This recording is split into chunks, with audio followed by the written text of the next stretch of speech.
Hello, and welcome to another episode of the Nonstop Nonprofit Podcast. I'm David Schwab, your host and Director of Growth and Marketing at Funraise. Today, we have a longtime Funraise friend, founder and CEO of Cosmic, Matt Scott. Matt, thanks for joining us today. Stoked to be back here. Thanks a lot, David.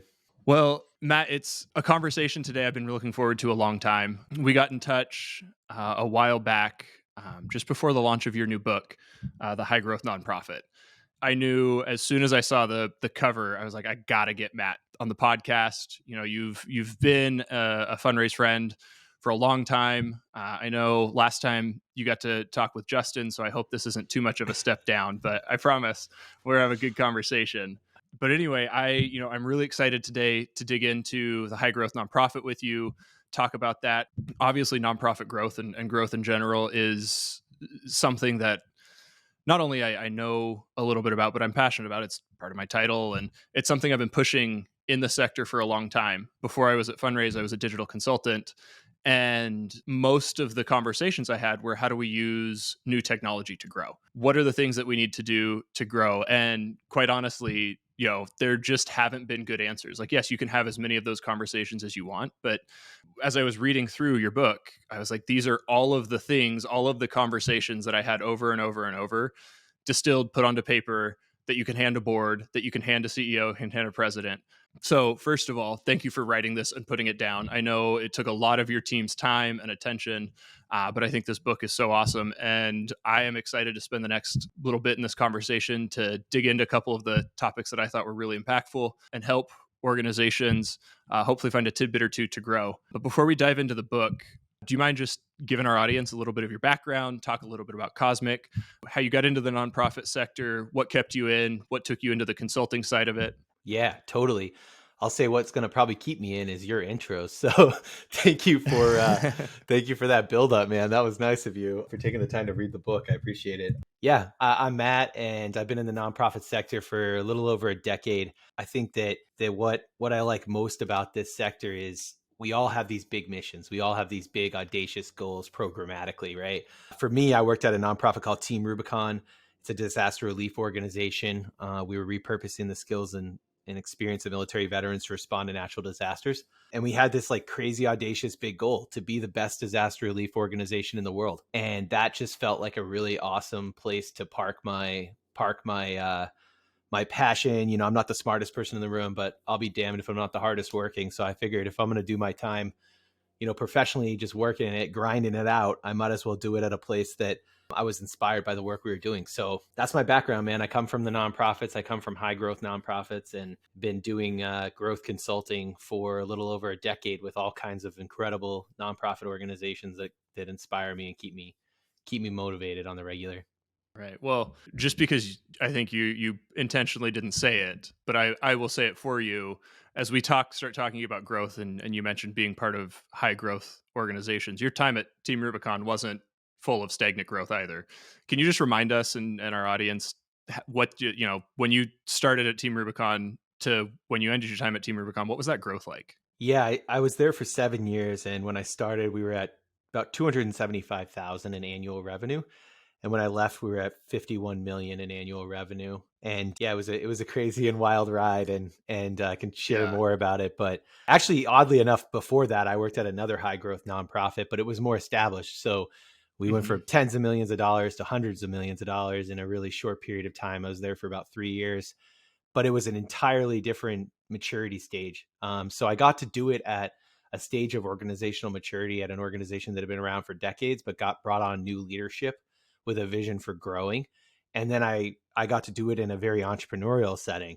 And so, yeah, I think also I hope what's reflected in the book and hopefully in this conversation too, is that a lot of this stuff I found scales up, scales down, scales across. Like these are just they're specific, tangible ways to grow in any environment where you're trying to make the most out of, not having enough time or money in order to execute all your ideas. So yeah, anyway. Yeah, it's awesome. So I think that's a perfect segue into what I wanted to have you on and talk about today. Because one of the things that I felt so often is a fear of growth. Mm. The nonprofit sector talks so often about the 80-20 rule, where and I'm sure you're well familiar with it, but 80% of every gift given needs to go directly to the cause. Yep. And if you don't stay within that 20% of overhead, I hate that word, by the way, Yeah. but if you don't stay within that 20% of overhead, you're a bad nonprofit. And I think that's led to a fear of growth. But with where we're at today, I think where I wanted to start the conversation is why organizations should be mindful of growth and should want to Mhm. grow, and what the opposite of being growth minded is as a nonprofit today. Yeah, great point. And you're right, David. Like, I think that's one of the biggest challenges in the nonprofit sector is, if we're in a for-profit sector, especially if we're investor backed, but, regardless, right? We get to think further out. We might get to think about customer acquisition costs 2, 3 years out, having that return on investment. What's the total lifetime value of that customer versus the acquisition cost? And an acquisition cost is not just the true marketing sense, which I mean I can't wait to pick your brain on. You know more about that than I do, but it's also like the whole infrastructure, the technology, the people, the content creators, all of that stuff goes into acquisition. And nonprofits are challenged because they have to have that return on investment within the first 12 months, within the calendar year, not even within 12 months, within the calendar year Yeah. or fiscal year, right? And that's a huge challenge. So, but at its core, like what I've seen literally hundreds of times, I've done this now hundreds of times with nonprofit leaders, helping them very quickly grow. By that, I mean, double, triple their revenue over a 2 to 3 year period. What I found is that most nonprofit leaders are not allowed to think big enough. They set their targets really low. And so the very first exercise we go through with a client is transitioning from an incremental to an exponential growth mindset. And it doesn't mean necessarily that you're spending more money to get there. That's the important thing. And that's what ties back to your question around, the overhead. We actually sit clients down and we say, okay, let's get around a whiteboard and answer this simple question. How do we double our revenue with half the resources over the next 3 years? And what we found is like by creating a resource constrained environment, you actually you lead to like these really creative and innovative ideas, but most importantly, it leads to like ruthless prioritization. So what I like about an exponential growth mindset of thinking like we can in fact double, triple our revenue over a 2 to 3 period, we don't have to spend more to do it, is that it gets you, it shakes you out, especially for an established organization who just keeps doing what they've been doing just a little bit better each year. It gets them out of that mindset. It gets them to think differently. And it's how you can then make these bold, calculated risk with some level of, comfort in knowing that you're going to see a return. It's just not possible if you think, how do I take my rubber chicken gala every year and make it a little bit better? Like you're never going to invest in technology like Funraise. You're not going to get HubSpot. You're not going to like do these things. You're just not, if you're always thinking about, let me just take the way that we've been doing it for the last 20, 30 years and do it a little bit better, if that makes sense. It's such an important point here, and reminds me, we just released an episode with my friend Andrew Olson. I'm not sure if you know him or not, also a consultant in the fundraising and nonprofit leadership space. But he closed our podcast episode with what may be one of the most challenging statements I heard, and I'm going to get your response to it now. So he said, directed to a nonprofit leader, if you're more concerned with maintaining the status quo than you are with making your mission impact, you're probably in the wrong role. I just want to get your take on that. Yeah. Oh, I don't know him, but I like him. Look forward. I'm getting a lot out of this already. I love to continuously learn. So I can't wait to go listen to that episode. But I mean, that's right.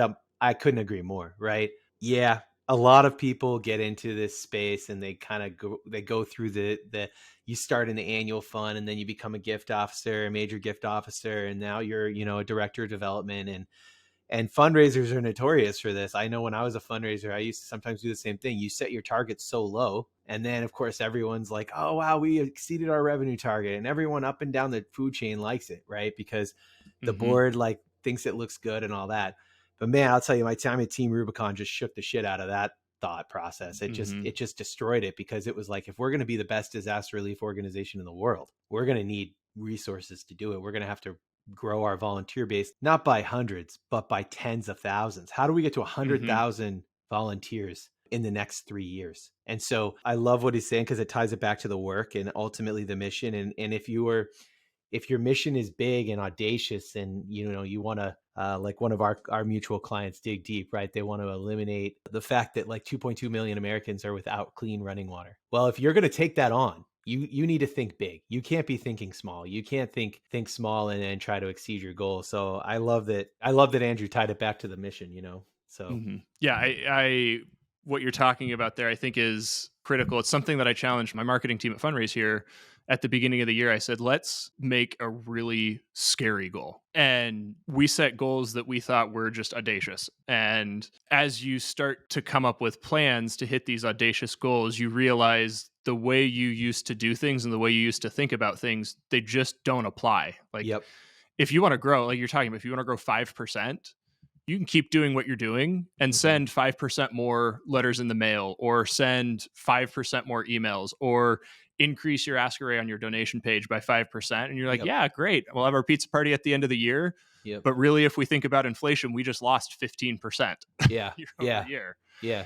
And I think it's so critical for organizations, specifically leaders at organizations now, to adopt this growth mindset, because the market is so volatile, because everything around us is changing faster than ever with new technologies and changing global economics, and like macro and micro and all of these things affecting even the most hyper local nonprofit organization is affected by these macro trends.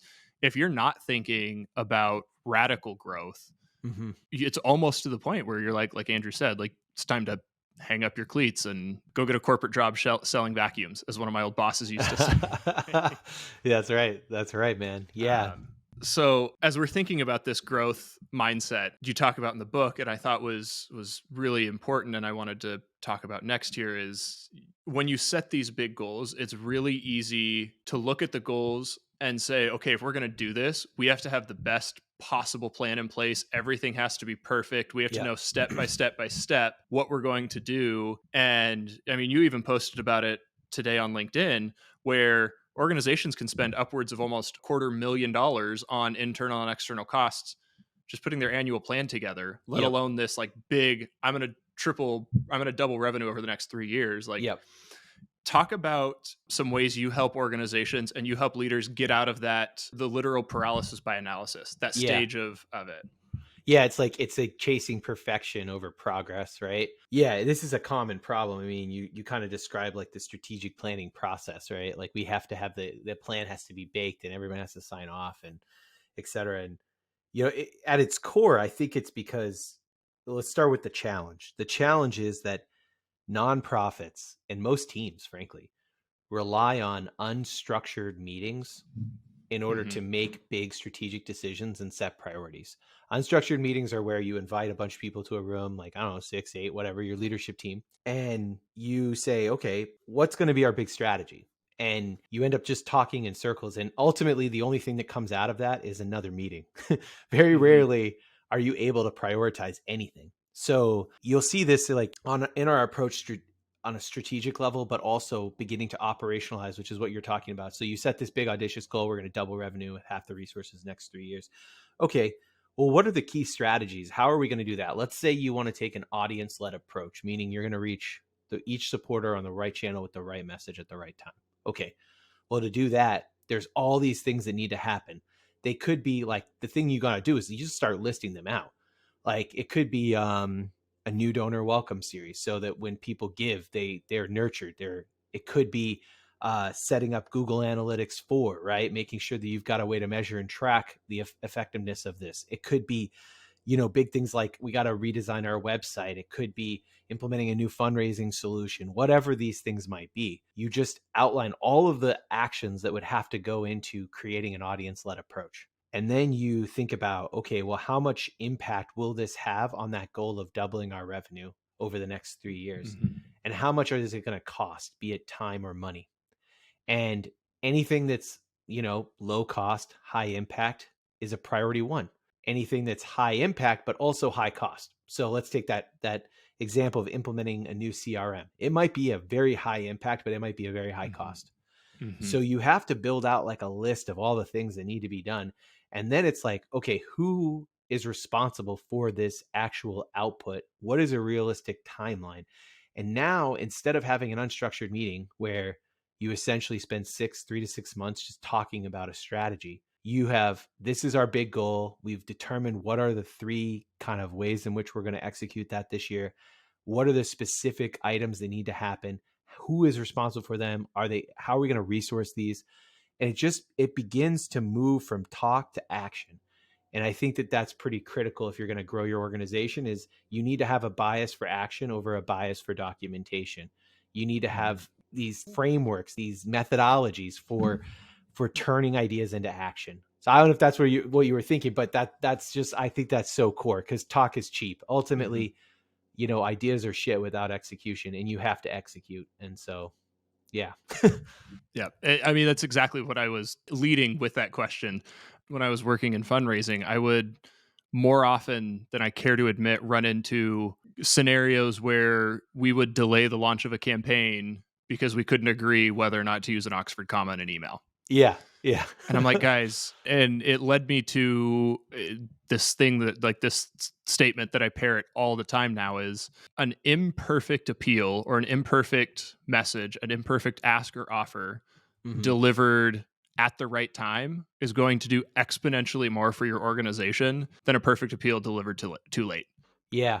I actually have a great example that comes to mind for me. Like, again, I came from disaster response, right? So we're working with one of our clients, and they have 4 programmatic pillars: clean water, beach access, plastic pollution, and reducing the impact of climate change, right?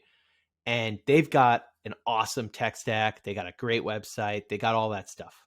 Well, when this historic flooding happened in California, there was a need. Like, on our team, we identified, hey, this seems like an urgent appeal moment. You got to get out there and ask for money. This is not an organization that typically responds to natural disasters, but this historic flooding literally hit all 4 of those programmatic pillars. We're going to have, clean drinking water is going to be jeopardized because we got to do water testing out there. Plastic pollution is going to come up on the beach. Obviously, this is the impact of climate change, etc. Well, because they took too long to even determine whose decision is it, whether we're going to go or no go. And then once it was go, it was like, okay, we need it to be perfect. And how is this going to impact we had to get programming to buy in and all these different stakeholders. And it was like, boom. Then they had the perfect message. The message was beautiful, but the timing was completely off because that news cycle is so tight now. And so we used to see this all the time at Team Rubicon, where we would have to move up further and further up the solicitation. And one thing that we did that was just game changing was like, don't worry about it. Literally, we would get out in front of a disaster and we would send out a solicitation. And if we ended up not responding to that disaster, because thank God this hurricane didn't hit the coastline and it stayed out and fluttered out or whatever, we would reach back out to those folks and we'd say, hey, we took this money. We appreciate your support. It allowed us to get the resources that we needed in place in order to respond. And we don't need to respond to this one. We're so thankful for it. Would you like that money back, or would you like us to apply it to the next disaster? And literally, I am not kidding, David, we never had a single person ask us for that money back. But when we missed that cycle, when we missed that news cycle, we would just raise hundreds of dollars instead of hundreds of thousands of dollars. So timing is everything. And I think what you're talking about there is so important. Is timing matters more than content, more than anything. I remember working with a huge organization right at the beginning of COVID, and it was like February, March of 2020. No one knows what's happening. This organization's headquartered in New York and San Francisco. So they're literally the epicenter of everything. And like, we don't know what to do. This impacts everything we do, but we don't do anything to impact it. So like, we can't go ask for funds. We don't know what's going to happen to our donors. And their CEO sent an internal memo. And I was like, why don't we just send that to everybody? Yeah. It was a text-only email. It wasn't formatted. It wasn't designed. It didn't have header, logo, imagery, anything. It's like, why don't we just send that? Yeah. And to their benefit, they said yes. And it was their single biggest fundraising appeal of the year. And it wasn't even a fundraising appeal. Yeah. See, get out there, right? Like, yeah, I love that. I mean, that actually lends itself to another thing that nonprofits, whenever they do this, it always works, is like, donors are your investors. They're investors, right? So treat them like investors. The founder of Funraise, Justin, a friend of mine now, he was at Liberty in North Korea, Invisible Children before that. yeah, like they treated their donors like investors. So what you're sharing, that CEO letter that's just Hmm. going out, that's raw, it's real, it's authentic. And it explains that we're in the middle of a crisis. Here is what we're doing about it. That gives people faith. First of all, it just brings your brand up when maybe Hmm. they're not thinking about you.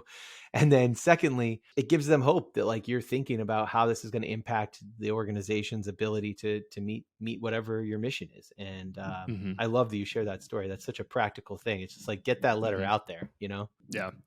Changing topics a little bit, but very much in line. Another very much in line with not just being a growth minded organization, but an organization that's able to act on their growth mindset. It takes a very specific culture and a Mm, very intentional approach from leadership down. And one of the things I thought was so interesting in your book is you talk about an organization hits 4 growth milestones, give or take, in mm, their history, where they go from being founder led and founder part of everything to having the first layer of management, and that founder's not involved in the day to day anymore. And then they go to like, okay, now they're a large enterprise type organization, and now they're an international mhm. organization. And you give some great examples of these in your book, but I wanted to talk about that, like that culture, because it could be scary when you reach those points where you're like, hey, I like, especially as a founder, as a leader, like I have to let go of control. So I Mhm. want to talk a little bit about like your conversations and how you coach leaders through those big milestones, and maybe assuage some of the fears or pain that comes through those big changes. Yeah, totally. So you're kind of talking about, we talk about how like the evolutions and revolutions of organizational growth, and as you move through this process of growing, inevitably what works right now to solve the pain points and the problems that you're experiencing are not going to necessarily work in the future. So yeah, at first you're this entrepreneurial organization and you're really dependent on the founder of the organization. And I bet the majority of nonprofits listening probably fall into that category because we know that 85% are less than a million in annual revenue, right? So they're out there and they're founder led, and that person is picking the technology. They're doing everything. They're doing everything. They're sending the donor letters out. They're trying to figure out just like every little thing that has to be done, right? Well, as they start to like go into the next phase of growth where they're building a team, and maybe that starts with the board and volunteers or one or two paid staff members, ultimately those folks are going to begin to need direction. They are going to Hmm. need leadership. They're going to need autonomy too, though, right, to take action. And so you essentially you've got this very like entrepreneurial place where you're just telling them where you're going, and then you're giving them some direction, and they're supposed to just go out there. Well, the same thing happened like at Team Rubicon. Like I always thought like I'm a builder, I'm a doer. So you have your own personal brand, you have your own personal sweet spot, your own superpower. And for me, it's like I'm a builder and a doer, I'm not a maintainer. So, but there came a point in Team Rubicon's evolutions and revolutions when the breadth of my job began to shrink, right? Like I wasn't doing as much breadth, but it was like going deeper. And there had to be structure, there had to be rules, there had to be a process for like making decisions around technology and implementing that technology. There's a process, and so for some it might say, oh well, that's red tape. Well, yeah, if you're at an entrepreneurial stage where you need to move quickly, that's probably the case. As you begin to evolve as an organization, and there's becomes like a need for more structure in how you make decisions and how you collaborate with stakeholders, then the solutions that you put in place in that first phase of growth is entirely different than what's going to come in a Hmm. in a later stage of growth. So I think it's just a really critical for an organization to identify what phase of growth they're in, and to anticipate what are the potential issues or problems or pitfalls or roadblocks that they're going to face, and know that whatever worked for you today, that's probably not going to work as you move into the next phase of growth, because it's going to surface all kinds of new issues for you. Hmm. Yeah, I think it's that fine balance of putting a safety net in. So if you fail, you don't fail too far, Mm, but not enough guardrails where it's like bowling with kids, the bowling alley where you can't do anything but bowl a strike. yeah. It's a tough place as a leader too, because you failed and you don't want others to have to go through or repeat that failure. But that's Mm, also part of the process of learning to raise up new leaders in an organization, is creating those guardrails, but allowing the room to fail with things in place. So like you said, it's red tape, but red tape pointing people in the right direction. Mm-hmm. Yeah, you're almost talking about another thing that I really like is like failing forward, Mm-hmm. just making sure like we tried stuff all the time out, and we do for clients, we try things all the time because we're trying to double revenue with half the resources. So you're going to have to Mm-hmm. take some bold calculated risk, and sometimes those risks are not going to pan out. Sometimes the investment's not going to work. But it's about like identifying, well, okay, what is I mean, this probably makes total sense to you as a growth marketer, but like, what are our leading indicators that this Mm-hmm. strategy is working? What are our trailing indicators, right? And you don't have to actually wait for a trailing indicator to know. You need to give something enough time. But okay, let me use a specific example. Let's say you're like, okay, our nonprofit is going to begin to use paid media to reach new donors on LinkedIn. LinkedIn's super expensive. So I'm using that Mm-hmm. example Yep. specifically, right? It's like, yeah, Yes, you I know. can. I know. Yeah. So like getting qualified leads, of course, they're higher quality, but it's very expensive compared to other social platforms, right?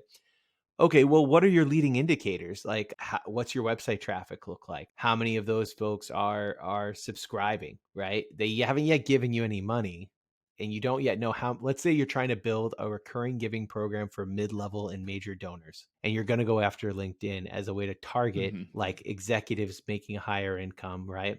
But not crazy high income. So they're not major donors, but like, hey, you could afford 250 or $500 a month, right? Okay, well, that's a little scary because if you're waiting until that trailing indicator shows that you've given that, most people aren't going to start with a $500 a month donation. So, what are the leading indicators? What's that website traffic? What does that conversion rate look like for new subscribers? How many of those folks are donating? Of those, what percentage of those folks are engaging in your content? Those are leading indicators of whether or not the platform, that channel is working to grow your mid-level monthly giving program. Mm-hmm. Anyway, just a thought. Yeah, and I mean it's so important as specifically as fundraisers to understand the nuance between leading and lagging indicators and how they work together. I remember so often I would be trying to push organizations to build marketing funnels, and it was such a foreign Mm-hmm. term to them because Yeah. it's, a fundraiser lives and breathes by their ROI. I spent $1 here, I made two, three, four, $5 here, or I didn't, and Mm-hmm. I can't live with that. So kill everything that's not a positive return. Yep. And so often I'd have to have conversations. Okay, yes, this channel is losing money. Mm-hmm. But when you invest at this channel, building your brand, building your reputation, building your Mm-hmm. awareness, you see the return in these lower channels. Do you see how when we turned on Yeah. this channel, your lower funnel channels grew their return? You were averaging Yeah. 2.5 to 3, and now you're at 4. Yep. That didn't just happen because you kept spending money there. It happened because you invested in other places. So it's looking at the full picture, but Yeah. also understanding when to say, okay, this isn't working, and I'm going to Mm-hmm. cut my losses before it doesn't work even worse, right? Yeah. Yeah. Yeah. Well, what do you think are some of what are like the most critical leading versus lagging indicators? I always come back to engagement versus Mm-hmm. return. Mm-hmm. So your leading indicators are always going to be engagement. Engagement looks different, obviously, on any different channel you're in. Whether like email engagement looks very different than direct mail engagement, looks very Mm-hmm. different than organic social or content, looks very different than advertising. But Yeah. each channel you're investing in, each platform you're investing in, has its own core engagement metrics. And you and I could spend an entire hour talking about the engagement metrics and those leading indicators on each of those channels, I'm sure. But you've got to look at those first because that's going to tell you what's going to happen. Those lagging indicators, your revenue, your Yeah. return, your conversions. So that engagement is going to influence how many people come to your website, how many people see a giving experience, how many people make a gift, what the volume of that gift is, how Yep. those sizes are, those average gifts, whether or not those gifts are one time or recurring. And then further down, you're even looking beyond that first conversion is okay, Mm-hmm. how do these people who came in through this channel perform once they made the gift? Are they one hit wonders, Yep. or do they give like my normal donors, or do Yep. they give at a higher percentage than anyone else on my file, right? I remember, it reminds me, I was working with an organization and they'd never done segmentation Mm. on their email file. And I said, let's do some real simple segmentation. Let's Mm-hmm. bucket your general donors, your mid-level donors, and then instead of sending the same thing to everyone, let's also pull out your lapsed donor segment and see if we Yep. can't reactivate those donors. Yep. And we found that when we pulled those donors out and spoke to them and Yep. reminded them, like, hey, once you really cared about this, something may have changed, but we'd like to invite you back in. Like, these are Yep. people who haven't given in 2-3 years. Yep. Not only were they reactivating, but they were reactivating and proving to be higher value donors than their Mm. current file, Interesting. simply because they chose to, a little tangent, but not necessarily related to early and late indicators, but they chose to speak to these donors in a different way Yeah. and engage with them directly on the channel they were in. We saw them come back in, and it is that lagging indicator where they came in at a higher average gift, at a higher conversion rate, at a higher value, and stayed on the file longer, Mm-hmm. one, than the new donors they were acquiring, but also their general donor file. Yeah. So I thought Yeah. that was really interesting. Yeah, exactly. I actually think that kind of email segmentation is where we probably see the biggest ROI when we think about how to customize that experience, especially during a campaign. If you can just break it out and then treat those folks differently, yeah, it's pretty it's pretty incredible. We've seen Mhm. really strong ROI, so I'm glad you gave that example. Yeah. Well, I think this brings us right into the final topic I wanted to talk about, and I think it's such an important topic for not just leaders but everyone who works in the nonprofit sector to be really mindful of, and that's technology. We're at a point in time, and this is why I chose to come to the tech for good space and work at Funraises. We're at a point in time where organizations don't have to settle for bad technology Hmm. or technology that was not built for them. We're at a point where Yep. there are so many options for Yep. every different type of organization, every different type of cause to have tools built specifically for them.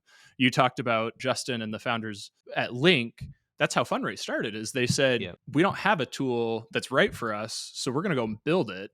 And they Yeah. realized if it works for us, it might work for someone else. And Yeah. it Yeah. does. And that was, nearly 10 years ago now. But um, so we're at a point where technology is part of everyday life of the nonprofiteer, not just outside of work but at work. Yeah.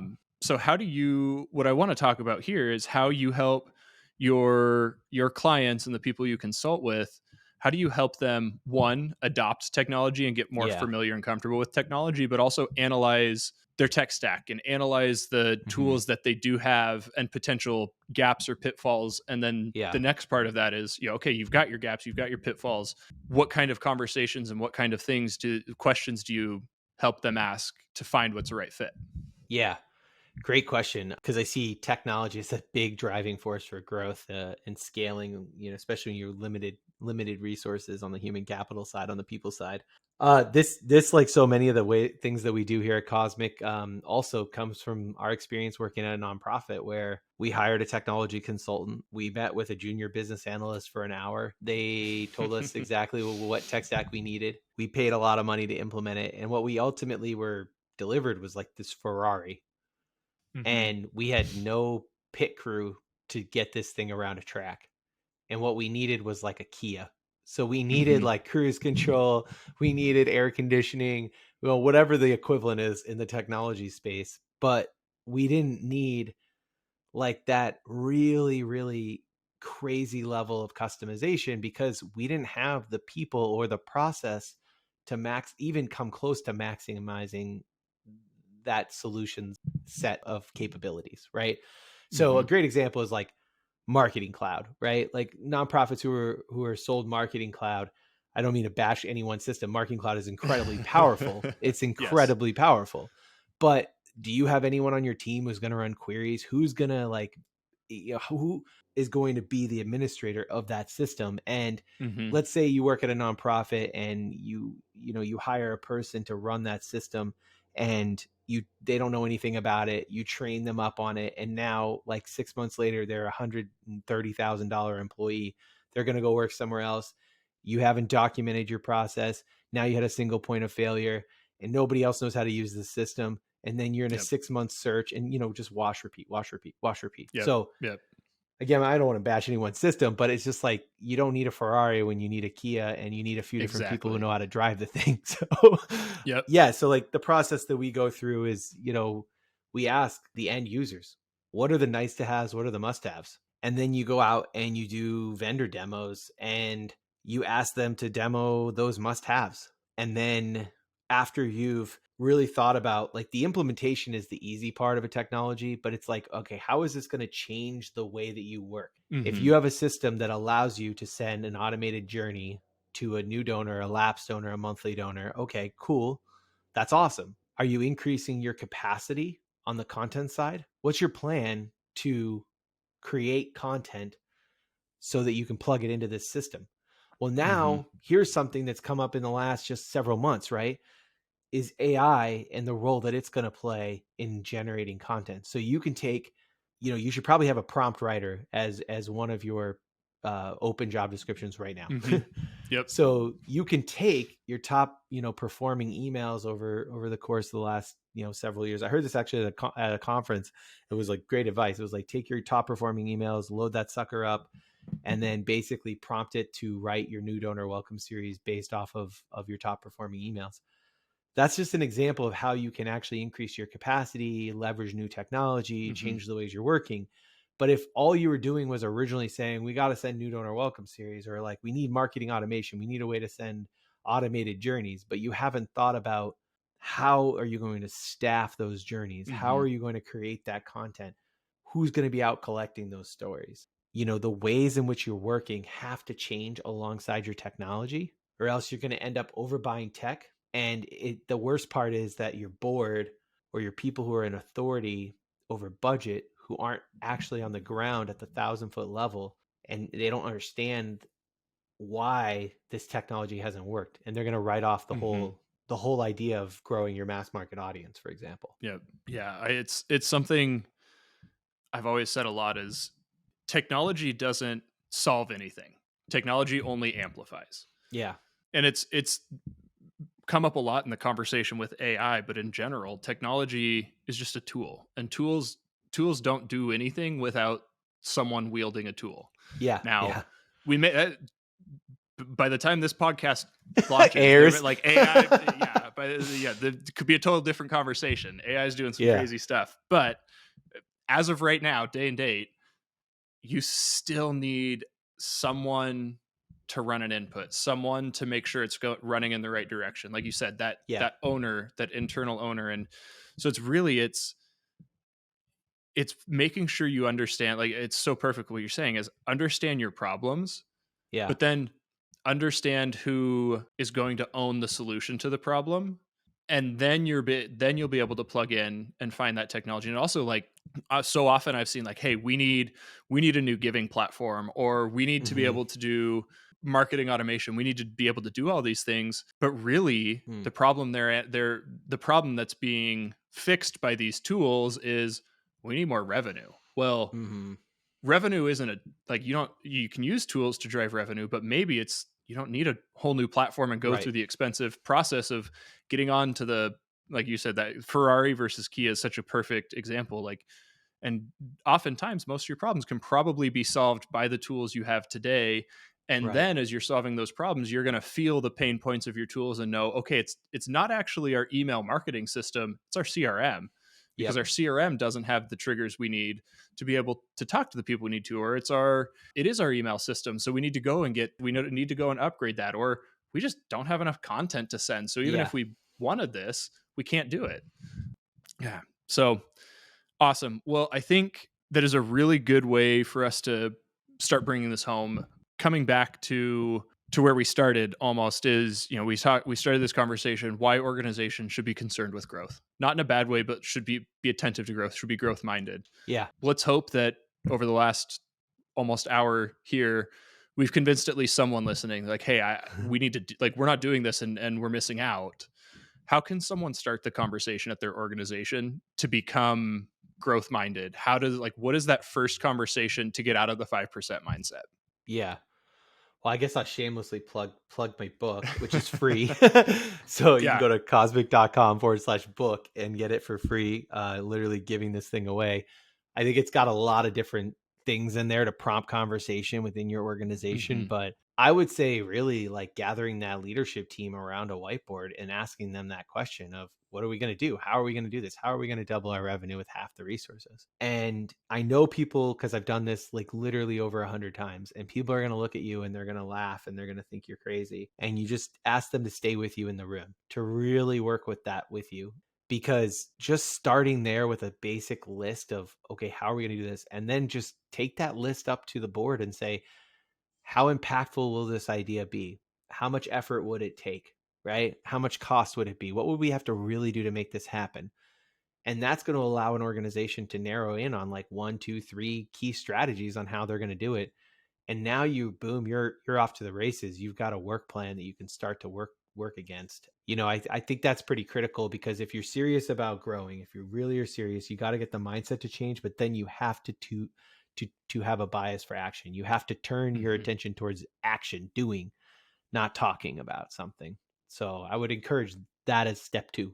I definitely think your book is a great place to start. It's a great book. It's a meaty read, but it's a quick read. So it's not one where you got to invest a quarter just to read to Yep. get through it. It's something you can get through and digest relatively quickly. I think I thumbed a page or two in every chapter to come back to and be like, hey, I should go and look back at that, think back about that, or oh, that's something that I know someone can bring into their daily work. So that's a great resource. But how else can our audience engage with you? Oh yeah. Well, we also have a great newsletter. We offer a lot of free resources on our site. Honestly, LinkedIn is great. I try to stay up on the conversation there, respond to things. Justin and I are constantly sharing industry best practices. So yeah, find us on LinkedIn as well. It's just Cosmic on LinkedIn. So that's pretty easy.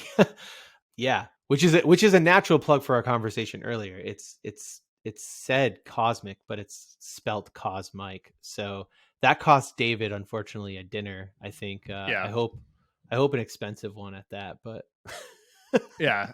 Yeah. Alex is listening. He is patiently waiting to tell me which sushi restaurant he's going to make me take him out to, because I thought it was Cosmic, but I was wrong. It is Cosmic, spelled Cosmic. But please do go check out the book. Follow Matt and team on LinkedIn. Great content all the time. I love being able to see the for good sector equipped with great resources. And that's what his team does. And you can get in touch with them further on their website if you want to meet with them. I know they've got a great resource, free growth consultation. So yep. that's something I would recommend everyone listening go take, whether you're growing 5x all the time or not. I'm certain you can have that consultation and get a new nugget. So take advantage of that. Get to know Matt and the team at Cosmic. Yeah, thanks for reminding me of that. Everyone can get a free book and a free strategy call. So yeah, appreciate that, and thanks a lot, David, for having me on. It's great to reconnect with old friends, and I really appreciate the thoughtful questions and for making it through the book. So yeah, thank you. Yeah. Matt, thanks for your time today. Awesome.